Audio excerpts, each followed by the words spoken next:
People will come up to me on the street and they'll say to me, "Oh my God, you must be having the greatest time in the world, and Trump is the gift that just keeps on giving." Actually, comedy works really well when we have a reality that's grounded that then we can kind of make fun of and make more absurd. And traditionally, when I've written the Borowitz Report, I was dealing with people who were sort of, well, at least in shouting distance of normal. Hi, I'm Ian Bremmer, and welcome to the GZERO World Podcast. I'm host of the weekly show GZERO World on public television. In this podcast, we share extended versions of the big interviews from that show. This week, I sit down with Andy Borowitz, the comedic force behind the New Yorker's highly read and satirical Borowitz Report. I'll ask him about satire in the age of strongmen, censorship, and threats to the right to ridicule. Let's get to it.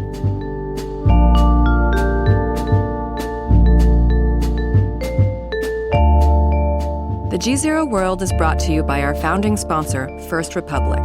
First Republic, a private bank and wealth management company, places clients' needs first by providing responsive, relevant, and customized solutions. Visit firstrepublic.com to learn more.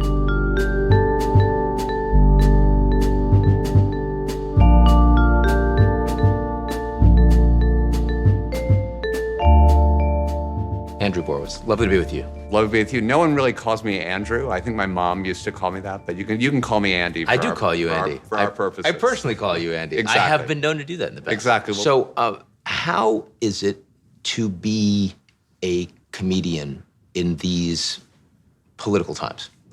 Well, I think there's a mistake, sort of a misunderstanding about it right now, because people will come up to me on the street and they'll say to me, "Oh my God, you must be having the greatest time in the world, and Trump is the gift that just keeps on giving." And that actually is not the case. It's a little bit counterintuitive because people think, well, you've got this kind of crazy guy in the White House, and so that lends itself very well to comedy. Actually, comedy works really well when we have a reality that's grounded that then we can kind of make fun of and make more absurd. And traditionally, when I've written the Borowitz Report, I was dealing with people who were sort of, well, at least in shouting distance of normal. I mean, people like George W. Bush, who comported himself like a normal human being. I mean, it was, in my opinion, a terrible president, but he sort of comported himself like a normal human being. Donald Rumsfeld. These were people that you could then sort of exaggerate, satirize in a way that would show their ridiculousness that was just sort of under the surface. But Donald Trump presents as a clown, and he presents as an unstable person, as a surreal and absurd person. He's also doing sort of this performance art. He's playing some role of Donald Trump, which only he understands, and maybe even he doesn't understand it. So that becomes actually very difficult because you can't really take his reality, which is surreal, and make it more absurd. It's already absurd, and so he defies satire. Now, you mentioned Bush, Rumsfeld, Trump. You kind of left open Obama. Right. Was that intentional? Or? Well, no. I was thinking about that because probably the most legendary political satirist in American literature is Will Rogers. And Will Rogers said, "There's no trick to being a satirist when you have the whole government working for you." And so there's really no era where the government or the people in power aren't producing material that people like me can then latch onto and make fun of. The Obama era was interesting because Obama, first of all, was a funny guy. He had funny people writing for him. He would do jokes on himself. He was very funny whenever he had to do the White House Correspondents' Dinner. And he was so kind of intent on being dignified and controlled. It made him very tricky as a target. But he infuriated so many people in the other party around him, and it created so much sort of anger and hysteria and derangement that there was plenty to write about still. So like all the multiple completely pointless repeals of Obamacare became a thing. And, the constant demands for his birth certificate, of course, coming from Donald Trump, one of the perpetrators of that became a thing. So although he wasn't that easy to write about or that much fun to write about, the Obama years actually provided a lot of comedy. So the derangement of people that really disliked Obama was part of what made it easier. Yeah. I mean, I will also say that as a writer, I yearned for the days when Obama really screwed something up badly, because he was usually so controlled that even when he made a mistake, he made it in kind of a dignified way, and he wasn't like flailing about. But you did point out, you said Obama not very funny, but on the other hand, and hard to make fun of, except occasionally when he gives you an opening, but you had a lot of people on the other side that were deranged by Obama in reaction to Obama, and that was a ripe tableau to go after. Right. Now, clearly, the number of people that have been deranged by Trump on the other side is even larger. Right. How much of an active target is that for you? Well, it's interesting. I mean, I guess I sort of have it both ways in that I'm constantly making fun of the thirst for his conviction. I mean, I'm constantly making fun of, people sort of looking to Robert Mueller as the savior of humanity. And I do make fun of that, but it sort of works on two levels, because I will make fun of, for example, I will make fun of the former hippies who now love the FBI. I mean, that was a target of mine. And the weird response I get to that from former hippies is they're like, damn right.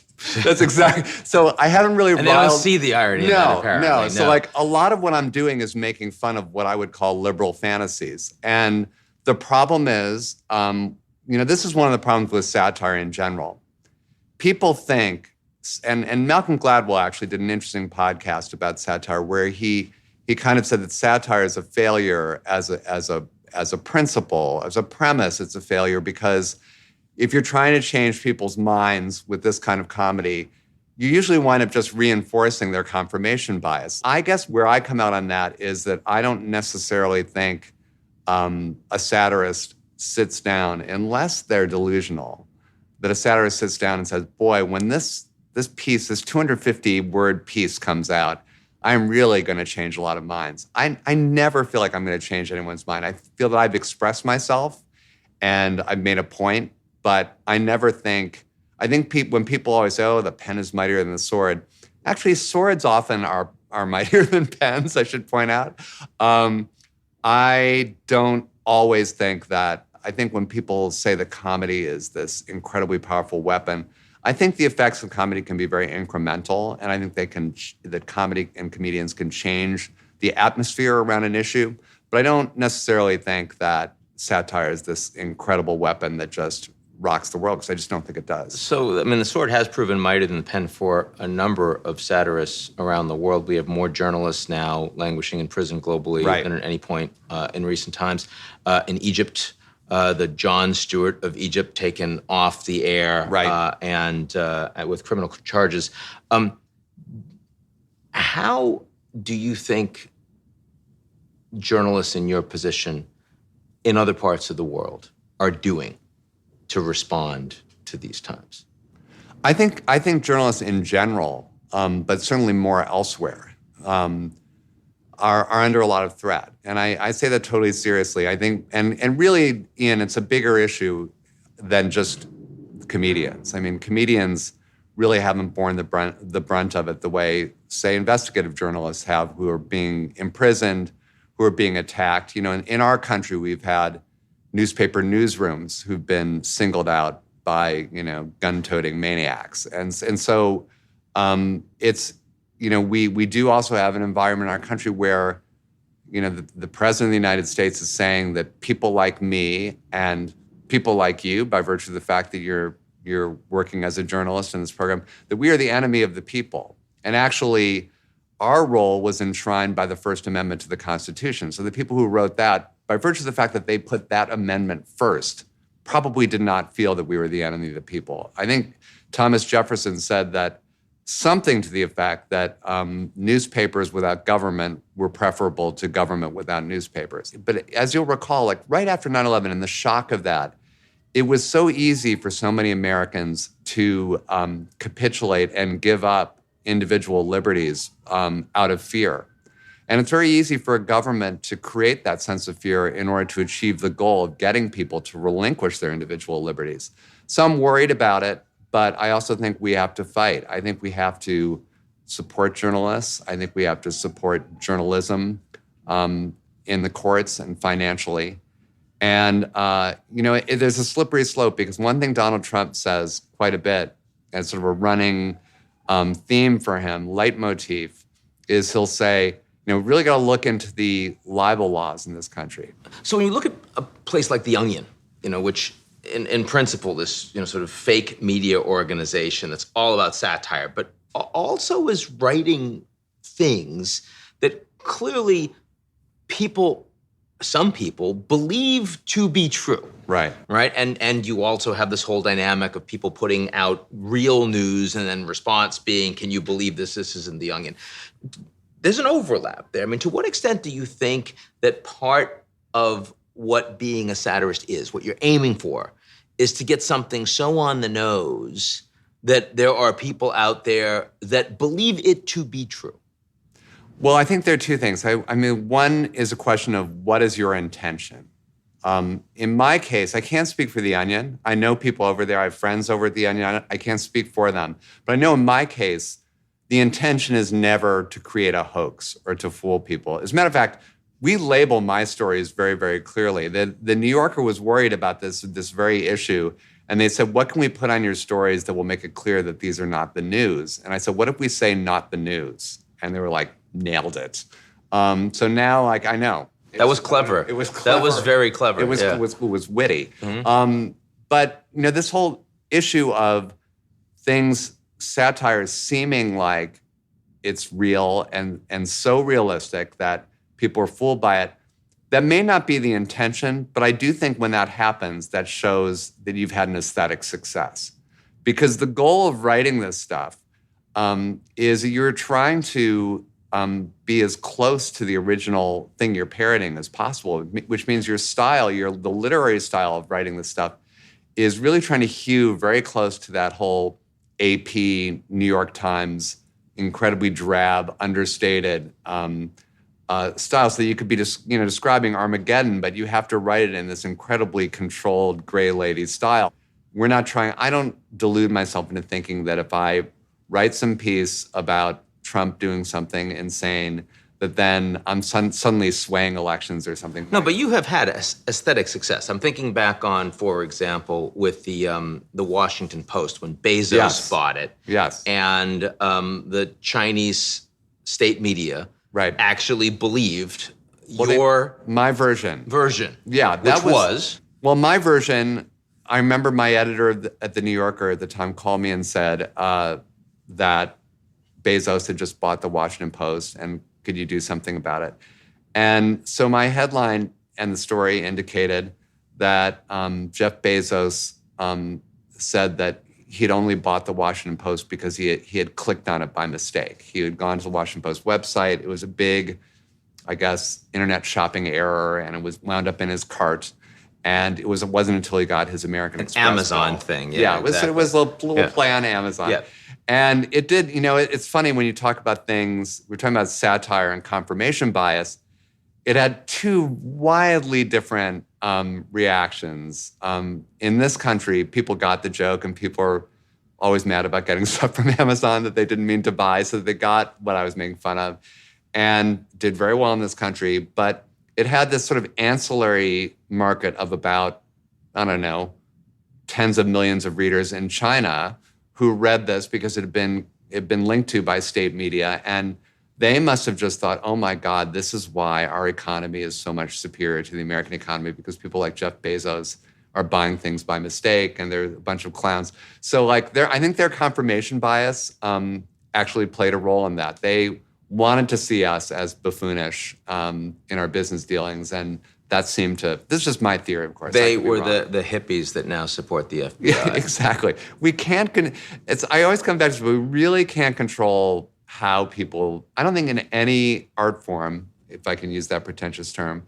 but I think in anything you put out there, you really can't control the response. You don't know how people are going to take it. Have you had, I would think one other way of feeling great about a successful piece of biting satire is when the target of your satire said, yeah, that was funny. You got me. I appreciated that. Does that happen? And does that happen often? I think I'm too low on the food chain. Like, I think that people are always saying, like, so have you heard a lot from the White House? Like, no one from the White House. I never hear from the White House. I think they're kind of more obsessed with people like, obviously, Trump is obsessed with Alec Baldwin because Alec Baldwin is actually getting up on stage and impersonating him. And so he will actually take time out of his day and tweet about how the guy making fun of him on Saturday Night Live is a disaster and failing and all of that. I just think, first of all, I don't think that Trump, if I had to guess, is a big reader of the New Yorker magazine. Do you want to be appreciated by your targets? No, I have no interest in that. None? No. Really? Not even a tiny bit? No, I'm not, I think one of the things, Ian, is I spent the first chunk of my adult career in Hollywood, and I was a TV producer. And I think that experience really inoculated me from being that interested in famous people. I've got to say, like, it's not that I'm not impressed by famous people or I think that they're worse than us. I just think, as Us magazine would say, they're just like us. They're not that much more interesting or less interesting. Now, I mean, you've said that you consider this sort of an art form, and I think I sort of regret that already. Well, there you go. So I'm just wondering it's how on much tape. Your art, how much of it do you want it to be just something that people appreciate in the moment for its own sake? And how much of it are you thinking there's a broader message that I'm trying to get across? There's purpose to what I'm doing, and I'm hoping this is part of affecting change. Well, leaving aside the whole art thing, in terms of let's use the word work. Okay. I'm how about cool with that. We'll go with oeuvre. Yeah. Yes. Let's go for oeuvre. In terms of like what I'm trying to achieve when I write something, I'm really trying to entertain first and foremost. I'm trying to entertain for that day, for that moment, because by the nature of what I do, it's so ephemeral. I think all creative work is pretty ephemeral. Like there are very few novelists from 100 years ago that we're still reading when you consider how many people were writing novels then. So it's all, let's face it, I believe in, the sands of time and entropy and all of those, inexorable forces. So it's all ephemeral. But what I do is super ephemeral because even I will go back 2 years and read a piece I wrote and be like, what was I even writing about? What was the news peg of that? Because it's just so much of the moment. So my goal is really to entertain for that moment. I think it's changed a little bit in the last 18 months, 2 years of this Trump era, simply because I feel that we're living in a national emergency. So to the extent that I can use my comedy to activate people, to get people who are maybe so depressed that they wouldn't think of, say, working for a candidate or raising money for a candidate or working for the International Rescue Committee, which, as you know, is one of my favorite organizations. And I try to raise money for things that I believe in. I've gotten a little bit more of a sense of, trying to do something positive to make our country and our world a little bit better. But that doesn't so much inform the writing. It's not like I don't sit down and say, okay, now I'm going to make a grand statement here that it's really going to, because as I said before, I just don't think that satire, and especially my satire, I don't think it has that capacity. But I think I tend to use more my role as a satirist, my role as somebody who has an audience. I try to use that to do incremental good, like raise a little money for somebody or something. Andy Borowitz, artist, commercial satirist. Great to be with you. Of creator. Absolutely, of creator. Good to be with you. Thanks, Ian. That's our show this week. We'll be right back here next week, same place, same time, unless you're watching on social media, in which case it's wherever you happen to be. Don't miss it. In the meantime, check us out at GZEROmedia.com.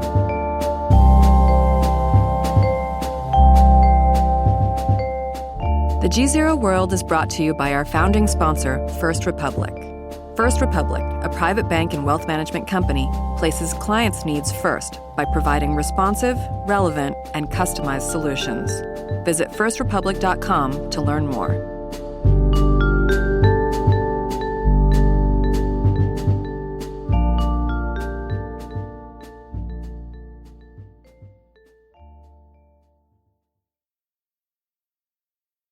You're listening to the GZERO World with Ian Bremmer podcast. your weekly geopolitical deep dive into the world's biggest news stories, featuring in-depth conversations with global leaders and newsmakers. To get more of GZERO's insights on global politics every morning, sign up for our free newsletter, GZERO Daily, at gzeromedia.com.